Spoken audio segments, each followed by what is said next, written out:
cahaya Al-Quran kata Nabi kan ada 70 ketika Al-Quran itu turun.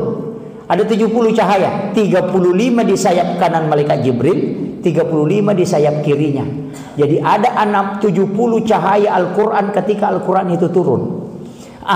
Sekarang cahaya yang ditemukan Pak baru 5. Baru 5. Yang pertama infrared, yang kedua Bluetooth, yang ketiga BlackBerry, kemudian yang keempat black hole, yang kelima hologram. Itu baru 5. Berarti masih ada 65 cahaya yang belum ditemukan milik Al-Quran.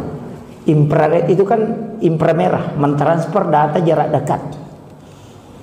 Inilah yang dipakai orang ketika meru'yah, membacakan ayat-ayat Al-Quran, jin itu bisa keluar. Orang membaca ayat kemudian bisa meniupkan ke air dan menjadikan obat. Itu kan infrared Al-Quran. Ini gitu. Kemudian Bluetooth itu bisa mentransfer. Makanya Bapak Ibu sekalian, seorang ulama jangan mengatakan, oh itu mustahil. Kalau dia meletakkan tangan di kepala seseorang anak, kemudian dia bisa memindahkan ilmunya. Itu gampang Pak. Flash disk saja yang dicolokkan ke laptop itu bisa memindahkan Al-Quran 30 juz.